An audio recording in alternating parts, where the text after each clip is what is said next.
Cette entreprise a une règle très étrange, les employés doivent passer chaque jour dans une pièce secrète à pousser une meule en pierre pendant 8 heures. Même s'ils poussent jusqu'à ce que leurs jambes ramollissent et tremblent, ils n'osent pas se relâcher un seul instant, car s'ils ne terminent pas la tâche du jour, ils risquent fort d'être éliminés d'une simple injection. Même s'ils accomplissent leur tâche, ils ne doivent pas finir à la dernière place, sinon ils subiront le même sort que ceux qui n'ont pas fini. Leur salaire quotidien se résume à un simple sandwich et une bouteille d'eau. Lorsque l'homme a appris cette situation, il était particulièrement en colère, il était venu postuler pour le poste de secrétaire du patron. Comment a-t-il pu être enfermé de façon si inexplicable dans un tel endroit? C'est à ce moment-là que l'écran sur le mur s'est soudainement allumé. Le système lui a indiqué qu'il devait faire 50 tours de meule aujourd'hui, sinon il serait licencié par l'entreprise. En entendant cela, l'homme était au contraire très content, car il ne voulait de toute façon plus rester dans ce trou à rats. Juste à ce moment-là, le collègue d'à côté a soudain pris la parole pour le prévenir qu'il ferait mieux d'accomplir sa tâche sagement, sinon il ne pourrait absolument pas en supporter les conséquences. L'homme se disait encore dans sa tête qu'au pire, il serait juste viré. Mais lorsqu'il a entendu des cris déchirants retentir autour de lui, il a enfin parfaitement compris ce que signifiait le licenciement. Il s'est empressé de s'approcher de la meule, mais il ne s'attendait pas à ce qu'elle soit absurdement lourde. Même en y mettant toutes ses forces, l'homme n'a pas pu la faire bouger d'un millimètre. Ensuite, il a secoué les bras, puis a retroussé ses manches. Il refusait de croire qu'avec ses 100 kilos, il n'était même pas capable de pousser une meule. Contre toute attente, la meule est restée immobile.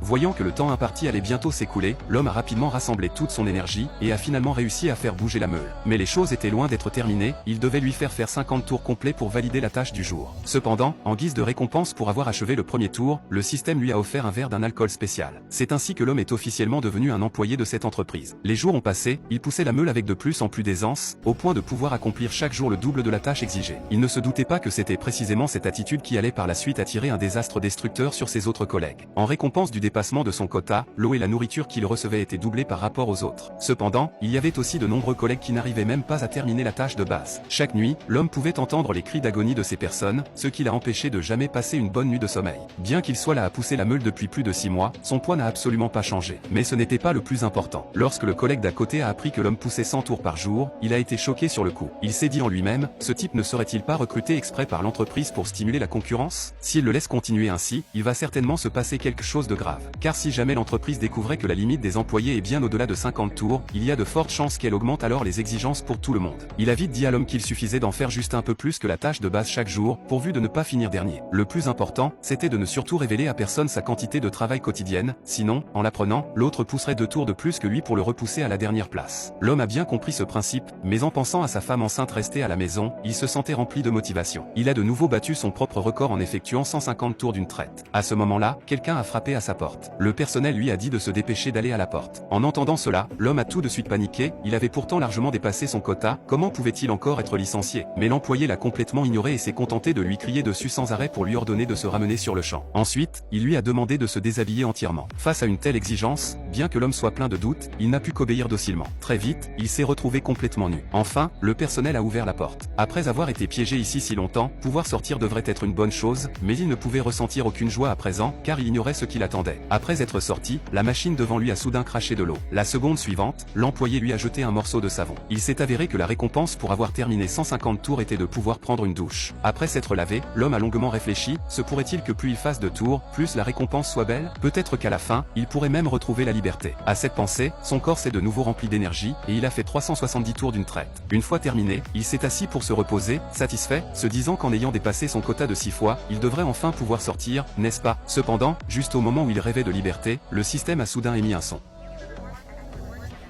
Aussitôt après, un employé lui a tendu une boîte à travers la porte. L'homme a ouvert la boîte, perplexe, pour découvrir qu'il n'y avait qu'un stylo plume à l'intérieur. Le système lui a dit que ce n'était pas un stylo ordinaire. Il l'a pris pour l'examiner de plus près, et en effet, il différait des stylos habituels.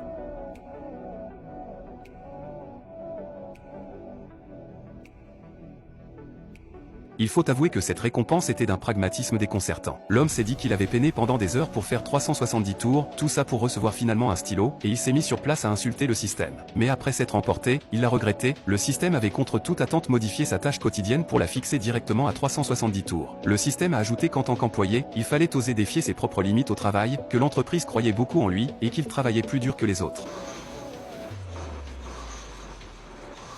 Après sa colère, l'homme savait qu'il ne pouvait absolument pas se rebeller, et il fut contraint d'accepter ce résultat. Accompagné par le son d'une musique familière, il s'est replongé tête baissée dans la poussée de la meule. Mais très vite, il a remarqué que quelque chose clochait, il avait bien terminé un tour, mais le compteur sur l'écran d'ordinateur affichait toujours 0. Il voulait demander ce qui se passait, mais le système l'a complètement ignoré. C'est à ce moment-là que le collègue d'à côté a pris la parole. Après avoir appris la situation de l'homme, il a immédiatement compris que ce dernier était puni. La petite croix sur l'écran signifiait qu'il fallait pousser 2 tours pour marquer un point, ce qui voulait dire qu'il devait accomplir le double de la charge de travail, soit pas moins de 740 tours. Bien que l'homme ne comprenne pas pourquoi il était puni, pour l'instant, il ne pouvait que se plier aux exigences de l'entreprise. Mais comment accomplir 740 tours si facilement? Alors qu'il s'allongeait pour se reposer, il a par hasard aperçu un nom gravé sur le poteau en bois, Alex. Ensuite, il a fait part de cette découverte à son collègue, et à sa grande surprise, ce dernier en fut stupéfait, car Alex était une figure légendaire ici. Il était la seule personne à s'être évadée de cette entreprise. En entendant cela, l'homme avait du mal à y croire, cet endroit était entouré de murs de fer et d'airain, comment aurait-il pu s'échapper? Si cette histoire était vraie, alors à qui appartenait ce squelette qu'il avait vu auparavant? Il voulait continuer à lui demander comment il s'était échappé, mais le collègue ne lui a plus répondu. À cet instant, le système a émis un signal sonore, il était déjà 22 heures, mais la tâche des 740 tours de l'homme n'était pas encore terminée. Afin de lui permettre de mieux accomplir son travail, l'entreprise a décidé de lui affecter un nouveau collègue, il s'agissait de sa femme enceinte. En entendant cela, l'homme a instantanément paniqué. Il a supplié le système de ne surtout pas faire ça, expliquant que sa femme enceinte était incapable d'effectuer un tel travail physique, et jurant qu'à l'avenir, il accomplirait sa tâche quotidienne comme exigé. Contre toute attente, le système a accédé à sa requête, à condition que l'homme pousse ses 740 tours dans les temps le lendemain, cette punition serait annulée. Mais chaque chose en son temps, puisqu'il n'avait pas fini son travail aujourd'hui, il devait être puni. Très vite, au-dessus de sa tête, s'est élevé un gigantesque four de cuisson en forme de triangle. La punition infligée par l'entreprise consistait à le faire finir ses 740 tours dans un environnement à 50 degrés. L'homme savait pertinemment que cette entreprise n'avait aucune humanité. S'il continuait à rester là, il y laisserait tôt ou tard la vie, et pourrait même finir par impliquer sa femme et son enfant. Il a pris la ferme résolution de trouver un moyen de s'échapper d'ici. Tôt le lendemain matin, après une nuit blanche, il a été réveillé par le système. Pour éviter que sa femme ne soit capturée et amenée ici, il devait accomplir sa tâche aujourd'hui à n'importe quel prix. Ainsi, s'appuyant sur l'idée de sa femme, l'homme a serré les dents et terminé les 740 tours. La punition de l'entreprise a par conséquent été annulée, et il a même reçu une petite récompense, le droit de voir des nouvelles récentes de sa femme et de son enfant. L'homme était un peu perplexe, il se rappelait pourtant bien que sa femme n'était enceinte que d'à peine plus de 6 mois, comment avait-elle déjà accouché maintenant? Il savait qu'il ne pouvait plus s'attarder, il devait trouver un moyen de s'évader au plus vite. Si toutes les légendes sur Alex étaient vraies, alors il y avait forcément une issue dans cet endroit. À ce moment précis, le collègue d'à côté a enfin dit la vérité, cette personne s'était échappée en creusant un tunnel dans le mur. Parce qu'il avait lui aussi une femme et un enfant, il pouvait particulièrement comprendre l'homme, et il espérait également que l'homme réussirait à s'évader pour retourner auprès des siens. En entendant cela, l'homme a immédiatement commencé à examiner les environs. En effet, peu de temps après, il a découvert qu'une partie du mur semblait porter des traces de réparation, et que cet endroit se trouvait justement dans l'angle mort de la caméra. Il y avait de fortes chances qu'Alex ait creusé par là. Mais pour le moment, il n'avait aucun outil adéquat en main. C'est alors qu'il s'est soudain souvenu de ce stylo plume, la qualité de ce stylo paraissait plutôt bonne, il devrait être assez solide.